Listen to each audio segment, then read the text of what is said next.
नमस्कार, press legend 24.online में आपका स्वागत है और मैं हूं लतिका शामी। क्या हुआ तेरा वादा, वो कसम वो इरादा।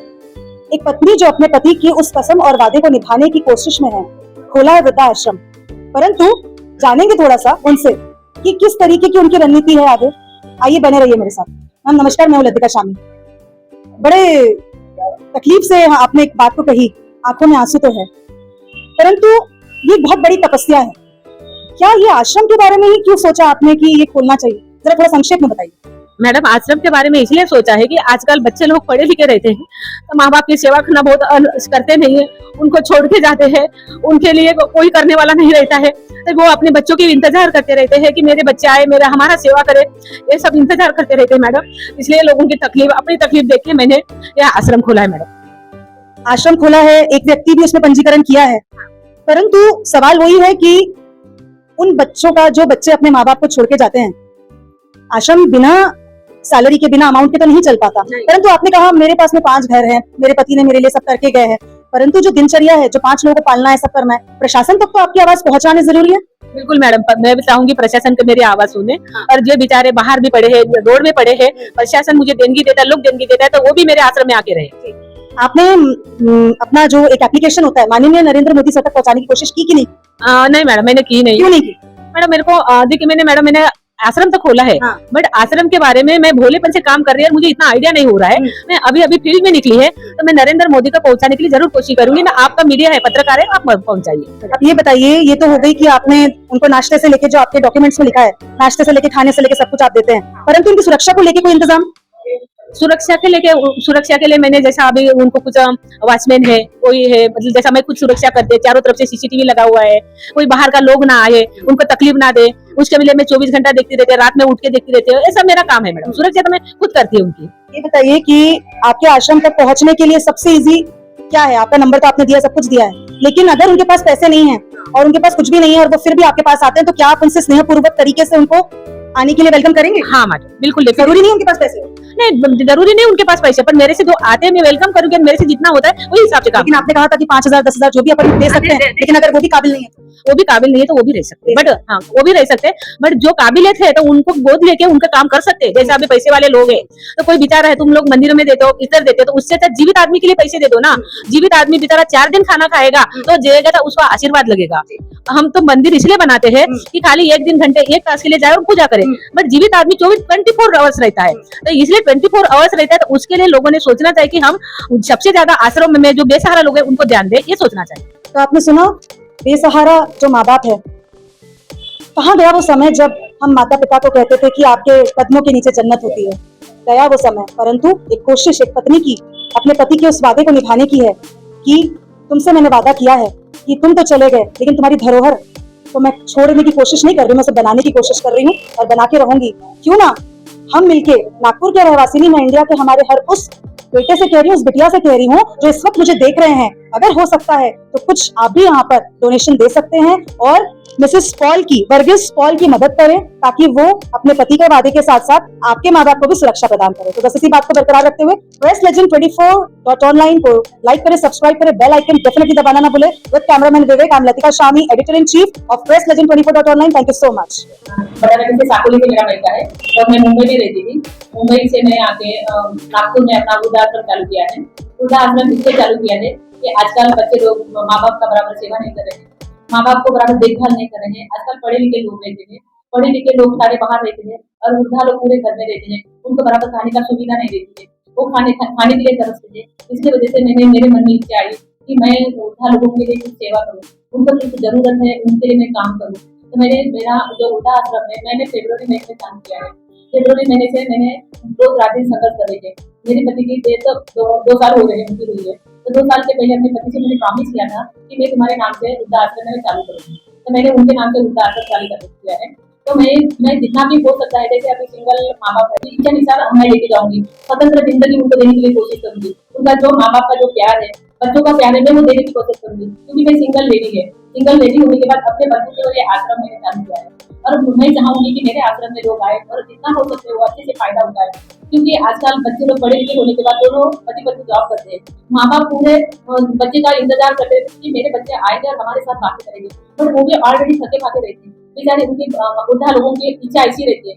बट मैं बोलती कि जिनके कोई नहीं है, जैसे बेसहारा लोग है, तो वो लोगों को आगे रह के अपना सुविधा के अनुसार रहना चाहिए। और आजकल घर में से ज्यादा वृद्धा आश्रम बहुत ही अच्छा है, क्योंकि जैसा घर में बच्चे लोग बाहर जाते हैं तो उतना सुविधा नहीं मिलता है, मगर वृद्धा आश्रम में इतनी अच्छी सुविधा मिलती है कि उनको पूरा प्राइवेसी से किया जाता है, उनको बराबर में उनका संचालन करती है।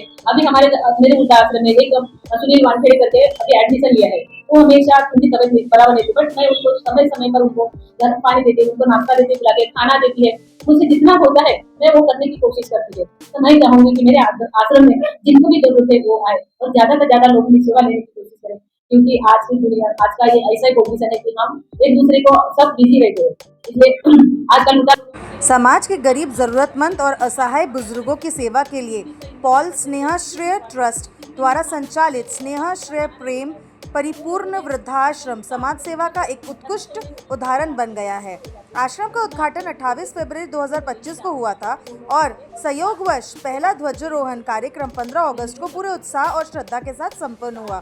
आश्रम की संचालिका मैरी पॉल वर्गीज ने बताया, हमारे वृद्धाश्रम में रहने वाले सभी बुजुर्गों को खुशहाल, शांतिपूर्ण और स्वस्थ जीवन मिले, इसके लिए हमने सभी आवश्यक सुविधाएं उपलब्ध कराई है। सुबह की चाय, नाश्ता, दोपहर और रात का भोजन समय पर दिया जाता है। स्वास्थ्य के लिए योगाभ्यास, बाग में मॉर्निंग वॉक, नियमित डॉक्टर की विजिट और आपातकालीन स्थिति में एम्बुलेंस की भी सुविधा दी जाती है। उन्होंने आगे कहा कि मानव सेवा ही ईश्वर सेवा है। आज कई संपूर्ण परिवार में माता पिता की उचित देखभाल नहीं हो पाती है। ऐसे माता पिता की सेवा और देखभाल करने का प्रण हमने लिया है। हमारे आश्रम में सभी बुजुर्गों को प्रेम, सम्मान और पूरी देखभाल के साथ रहने की व्यवस्था है। आइए सुनते हैं उनकी बात। दिया है, तो मैं अपने बलबूते में कुछ करना चाहती हूँ, खाली उनका खर्च निकल वही है, और उनके बच्चों की प्रॉपर्टी पैसा लेने की मुझे कोई जरूरत नहीं है, पर डिपेंड होता है, मेरे ऊपर डिपेंड नहीं होता है। मैं तो खाली सेवा भाव से किया है कि मन से सेवा करूँ। मानव सेवा सबसे बड़ी सेवा है, उससे ज्यादा कोई सेवा नहीं हो सकती है। मैंने चार्जेस कुछ रखा नहीं है, उनको तो अपने मर्जी से 5 दे सके, 10,000 दे सके, वो अपने मर्जी से देते हैं, वो मेरे लिए कर सकते, पर उनके लिए सेवा करने का है और उनको जैसी तकलीफ है तकलीफ से मुक्त करने का है और फ्रीडम होकर काम करने का है। क्यों? हाँ, एक ही व्यक्ति है। मेरा नाम है अपना, मैं किले के तरफ आपने जा रहा डॉक्टर बुलंद साहब के मुंबई के सामने बैठा था, बैनर लिखने के बाद उनको फोन लगाया, वो लगाने के बाद प्रत्यक्ष रूप से जाके देखा कि जैसा दिखता वैसा है या नहीं। क्योंकि मैंने विचार किया कि आपके वापस भी करना, तो मैं गया तो 9/5/2025 मेरा रजिस्ट्रेशन हुआ। उसके बाद फिर मैंने बोला फोटो भी करना बहुत जरूरी है, तो मैं 9/5/2025 से आगे हूँ। सवेरे मुझे 8:30 बजे तक नाश्ता मिलता है, दोपहर में खाना, रात को 8:30 बजे भोजन, और भी दवाई की जरूरत पड़ती है खाने के लिए। और बीच मेरे पास तो है नहीं, सीधा क्या जानता नमूना आपके सामने बोलो तो चलेगा, वो तो बोली मेरे को ये भी है तो कई आचरण वगैरह चला है। कभी पूरा मैं काम करता था, जब मैं प्रैक्टिकल में देखा तो वाकई में मेरे को जीवन में लाइन का जरूरत पड़ी, तो मैंने डॉक्टर की व्यवस्था रखी। आप कभी भी अगर आप वहाँ आए तो आपको मिलूंगा। और दूसरी बात ये मैं चाहूंगा कि इस विषय का मीडिया देश का ही दुनिया का सबसे बड़ा माध्यम है जो इस गंभीर समस्या को जन जन तक पहुंचाए, क्योंकि बहुत से आदमी मैंने विजिट मारा था, करोड़पति अनुभवी लोगों में पैसा भरपूर है, लेकिन माँ बाप की कीमत नहीं है। मैडम के पहले मिलने से पहले मैं भैया अपना जिले में काम था, अचानक कभी बिगड़ गई, मम्मी पापा का डेथ हो गया, मेरे आगे पीछे मिला कोई नहीं है, एक लड़का है जो माँ की छोटी बहन मौसी की तरफ रहता है, मेरा करने वाला कोई है, आगे भविष्य बड़ा बना के सबने दिमाग में आपको नहीं संभाल पाता। मेरा लगता है जिसका नाम नयन सिंह पाटिल है, मालवी में है जी, अगर 77.66% क्लियर कर करेगी। अब देखो ये मौसी की तरफ मेरे को देखने आता है तो पता क्या है। और फिर एक बार आपसे विनती चाहूंगा कि इस विषय को अगर यहाँ पे कांग्रेस में आने को वापस एक आना चाहिए ना, एक्चुअली मैं देखा जाए ना। हाँ, मैं सब प्रकार के लोगों पर रखूंगा, नहीं कर रहे हैं, उनके लिए उनके बच्चे बाहर हैं, उनके लिए मेरे हाथ में सब प्रकार के दुकान उनके लिए होगा। तो मैं ऐसा एक्टिविटी खाली में पैसे वाला नहीं, उसको दिखा है, पैसे वाला नहीं, उसको ऐसा कुछ भी नहीं। इसलिए वो आश्रम खोला जाता है कि दूसरे की तकलीफ देखा जाए, दूसरे के लिए काम किया जाए और लोग मेरे सहयोग करें। सहयोग करने से मैं कुछ कर सकती हूँ। अभी मेरे पास 5 स्टाफ है, 5 स्टाफ को मुझे सैलरी देने का है। भाई को क्या साफ सफाई वाली, खाना बनाने वाली, केयर टेकर, लेंस लेडीज, एक वॉचमैन, फिर योगा सिखाने के लिए आते हैं, उनको किसी ना किसी को तो मुझे देना पड़ता है ना। तो लोगों ने ये सहयोग करके मेरे साथ सही करके मेरा कोऑपरेटिव करना चाहिए, कोऑपरेटिव करके लोगों ने मुझे हो सकता है जल्दी देना चाहिए, जैसा कि मेरा लोगों पर एक आदमी को पालने के लिए अपना कितना खर्च होता है। अपन सादा चाय पीना होटल में जाते नाश्ता करेंगे तो 100 रुपए होते, तो मैं तो पूरा उनका घर में 3 टाइम का खाना, कपड़े धोने के लिए साबुन सोडा मशीन, कपड़े धोने के लिए सबके लिए उनका भी ये करते थे कि वो लोगों को दिक्कत ना हो जाए, कि वो दुख हो जाए तो ये मेरे आश्रम में आके दुख ना हो, वो खुशी से रह सकते। मैं आर्किटेक्चर डिजाइनर थी और मेरे हस्बैंड भी इंजीनियर थे और एलएनटी में ऑफिसर थे। उसके बाद ओपीडी में वाइस प्रेसिडेंट थे, उनके अंडर में 2000 इंजीनियर काम कर रहे थे और मैं अपना खुद का मेरा बिजनेस था, ग्रेनाइट मार्बल का बॉम्बे में बिजनेस था। और मैं जब 2016 में नोटबंदी हुई तो उधर मेरा पूरा बिजनेस फ्लॉप हो गया है, पूरा बिजनेस पूरे बाट लगे, मेरे पास 60 लोग वर्कर काम करते थे। उसके बाद मेरा हस्बैंड टेंशन में आया, 2019 में ब्रेन डैमेज होने के बाद मेरे हस्बैंड को इलेक्ट्रल प्रोवाइड और एक बीमारियां होके 5 साल वो बेड के ऊपर रहे। 5 साल बेड के होने के बाद मेरा हम दोनों को कोई करने वाला नहीं, तो मेरा पति बेड में रहता था। तो मैंने अपने पति को बोला कि हमारे देश में कितने लोग होते हैं कि मैं उनके लिए काम करूं, तो वो मरने के पहले मेरे हस्बैंड ने बोली कि तुम कुछ भी कर सकते हो इसमें। तो उन्होंने जो मैंने प्रॉमिस किया तो मैं उनका वादा निभाया, वादा आखिरी तक नहीं निभाऊंगी। और मैं चाहूंगी कि मेरे बाद भी वो आश्रम चले, दूसरे ट्रस्टी लोग पेड़ों में पड़े चले और वो मेरा आश्रय लोगों के लिए सहारा बने, आश्रय करे कि वो कोई भी आए तो ऐसा ना लगे कि हमको रहने के लिए घर नहीं होगा। वो तो मैं वही चाहूंगी कि गवर्नमेंट ने भी मेरे को कोऑपरेट करना चाहिए। जैसे गवर्नमेंट के पास देने क्योंकि 3 साल में कुछ चलाने का है और गवर्नमेंट के पास जाए तो खाली एक आदमी के लिए 1000 रुपये मिलता है, कंसमा करने के लिए एक आदमी का 1000 में होता है। तो मैंने इतना महंगा भारी वाला है, तो लोगों के बाहर के लोगों ने जैसे बड़े बड़े पैसे वाले कंपनी वाले इनको कैसे लोग वो आके डोनेट कर सकते हैं आश्रम में।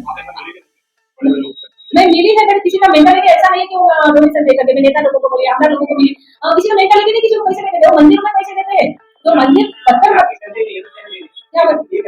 सर एक आदमी है चलेगा। उसके बाद अभी मैं जो हाँ चलेगा वो समय नहीं है, मैंने अभी नहीं मांगी, मेरे को पैसे की कोई मेरे को पैसे की भूख नहीं है। मैंने अब मेरे पति ने करोड़ों रुपए के 5 घर बनाए रखे हैं, मेरा खुद का पैसा लगा है, मैं आज तक खुद का पैसा लगा रही हूँ, अपने घर के सामने गार्डन में खुद के पैसे लगा रही हूँ, किसी ने मेरा अपना खुद का है। ये बेनजर नारा बोली क्या? हाँ सर, मैं रजिस्ट्रेशन किया है, बॉम्बे से किया है, चैरिटी कमिश्नर से किया है और पूरा ऑल इंडिया के लिए मैं कोई भी प्रदेश में जाके बोल सकते हैं। तो आपने सुना, किसी को भटकने की अब ज़रूरत नहीं। Paul Snehashray trust old age home पे आप जा सकते हैं और अपनी ज़िंदगी फिर से शुरू कर सकते हैं। प्रेस लेजेंड के लिए आपका धन्यवाद।